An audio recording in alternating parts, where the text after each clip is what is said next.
What's up everybody, welcome to Money Management channel. My name is Andrei and today I'm gonna be doing an update on MMTLP and FINRA saga. I got the cash in the bag, stadium packed, born a rock star in this life, gonna live it up.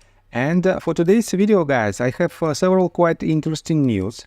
First of all, I will show you an update in regards to the actions from major broker dealers who made just recently their own stock exchange. On top of that, I will show you that potentially within the next 24 hours, we might have Donald Trump and Elon Musk on our side for the upcoming battle. And I will explain you my thoughts in regards of this case. On top of that, I will show you kind of ultimatum from one of our community members. And on top of that, I will show you the most recent update on Scott Trott lawsuit. And in general, I have to say that I have plenty of questions in regards to our case, and I will share these questions with you.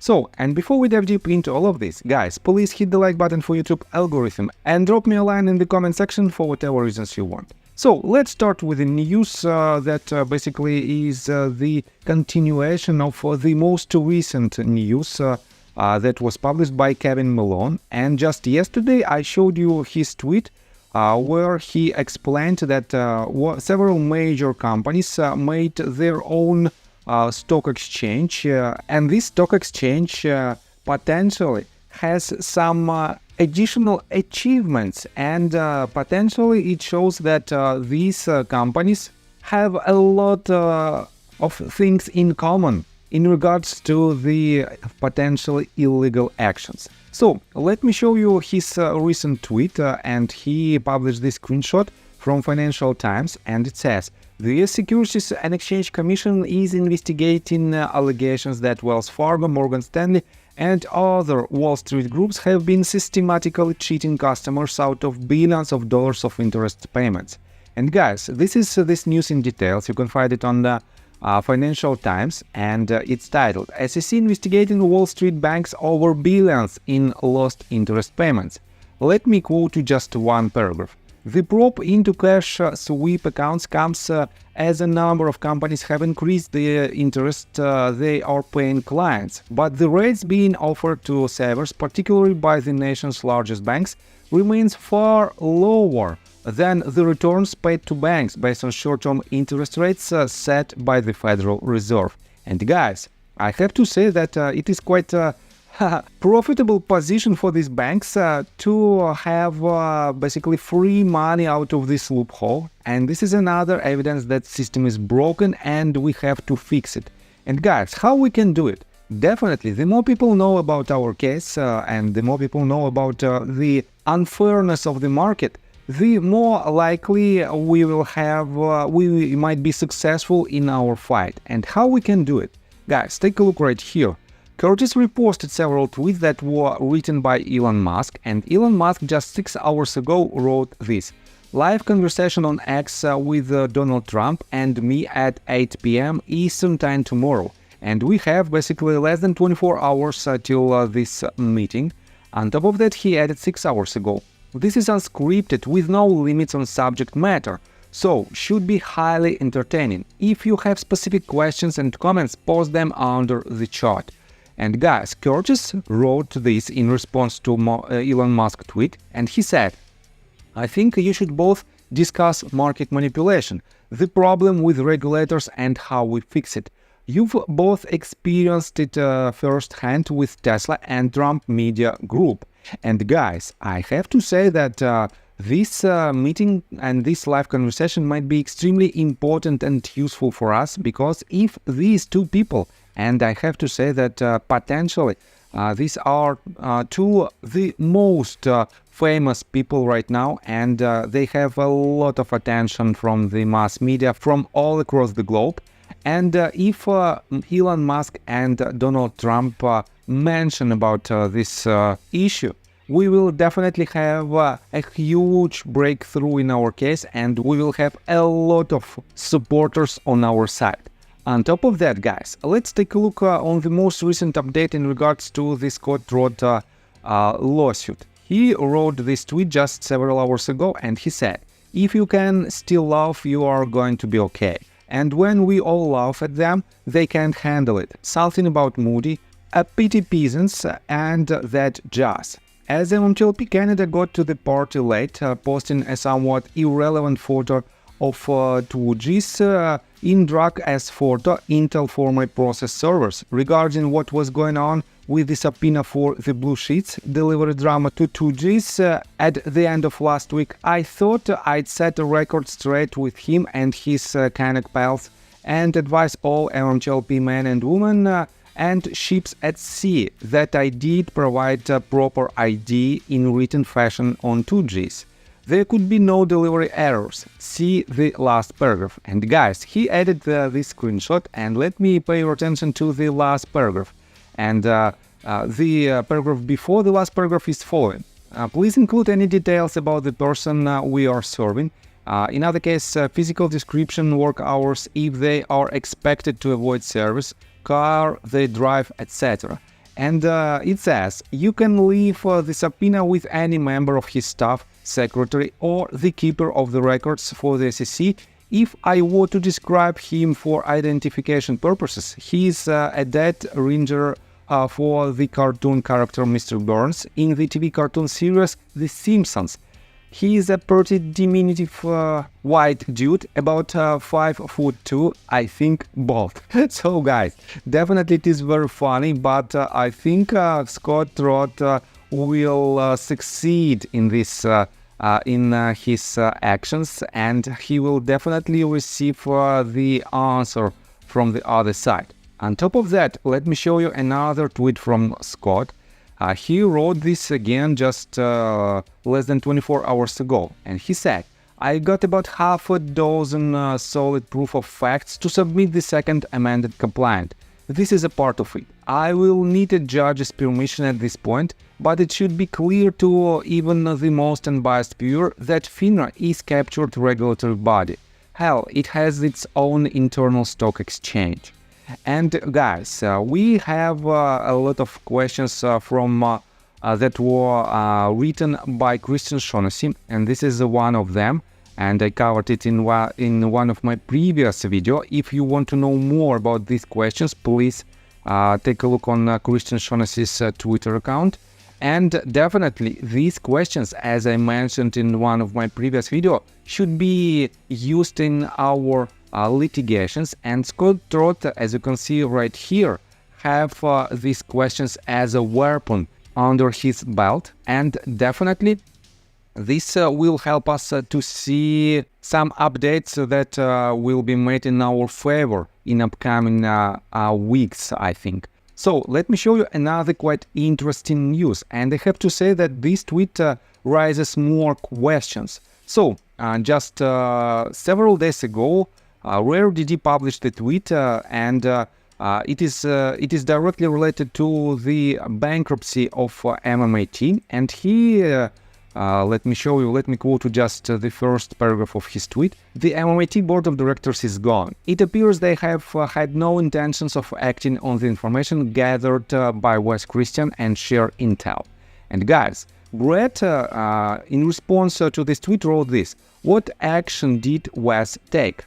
And RareDD answered, I believe there was a meta filing that said something like they expected to act on the information obtained by Wes within the upcoming quarters. Does somebody know what I'm referring to? From what point they proceeded to allow patents, etc. to expire and to fire sale assets?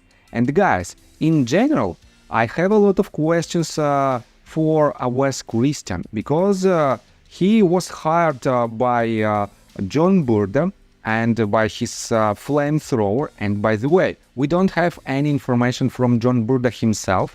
Let me show you his Twitter account. He doesn't post pretty much any tweets, and he literally doesn't post any tweet that is related to Flamethrower. And Flamethrower is the company that was made for the purposes of investigation of MMAT and MMTLP cases. On top of that, let me show you that Wes Christian is also extremely silent in our case. On top of that, guys, let me remind you that we have a lot of information in regards to George Paliker's actions that he performed back in the days when he was a CEO of Meta Materials, and he also keeps silence. On top of that, guys, let me remind you that for now we don't have a lot of cases, a lot of active cases on the table. One of them is definitely a lawsuit, a RICO lawsuit from Scott Trott. Another one is the lawsuit from Mark Basile, and he is also quite inactive in the public sphere in regards to his updates. Unfortunately, we've lost Richard Hoffman as our headliner because he cancelled his arbitration that was previously filed as a lawsuit. Unfortunately, we don't have any information from Rosa Towell. She's also very silent in regards to our case, despite the fact that her case, according to Pace Monitor, is still active. Unfortunately, Pace Monitor changed its policy. We cannot see the dates because of the paywall, but guys, I have to say that this date, as you can see, we still have this case active. It was filed on December the 12th of 2022, right after the implementation of U3 halt, and this date, in my opinion, was the May of 2024, end of May of 2023, I'm sorry, as you can see right here. And she also has one more case, related cases, and if you click right here, this case is also active. As you can see, it was filed on August 25th of last year, and this case is active as well.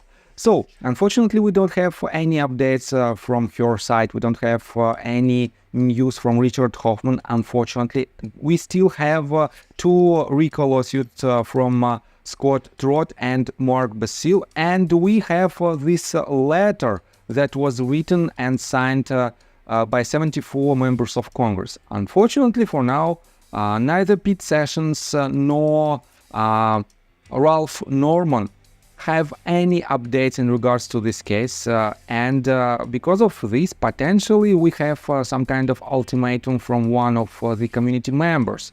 And right here you can see that Due Diligence made this tiny video about 6 minutes long, where he explains his point of view on the saga, on the MMTLP saga, and he asks famous people like Joe Rogan to step in and to help us to fight against these illegal actions. And guys, to be honest, Due Diligence is quite a tricky person. On the one hand, yes, he is an MMTLP shareholder, but on the other hand, he had a lot of promises, a lot of deadlines that failed during the last 2 years, and that is why all of his information, all of his so-called ultimatums are not, in my opinion, are not so useful for us, but everything might change within a blink of an eye. And if we see some results from this point of view, it might definitely help us to push our case even further.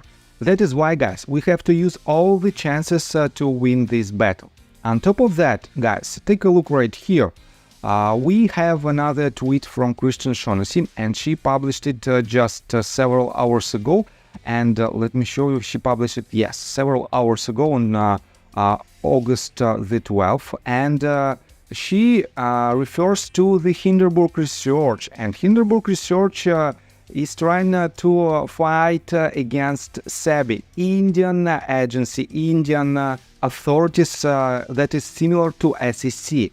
And guys, this leads us to the conclusion that a lot of short sellers and companies who want to benefit out of the US stock market from its bear side, they are acting extremely active in other markets as well. And I have to admit that potentially these actions might also be out of the rules. That is why we have a lot of investigations from other countries that might help us in our case. And that is why, guys, please use any chance to push our case forward. And in general, we have to unite and do it together.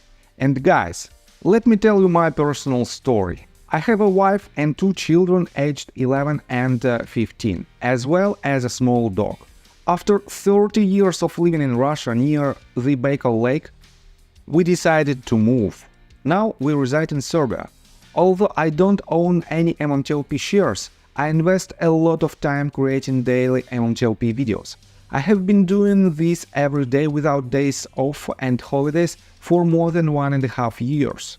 Now I wish to buy back this time from my family, from my children. We've agreed that I will ask the MMTLP community to support me, and I will give all the money to the children. Therefore, if you believe that I am providing useful content for you and wish to support me, you can join my Patreon account. For $5 a month, I will add your name to my list of supporters if you wish. Thank you in advance. The link you can find in the description below.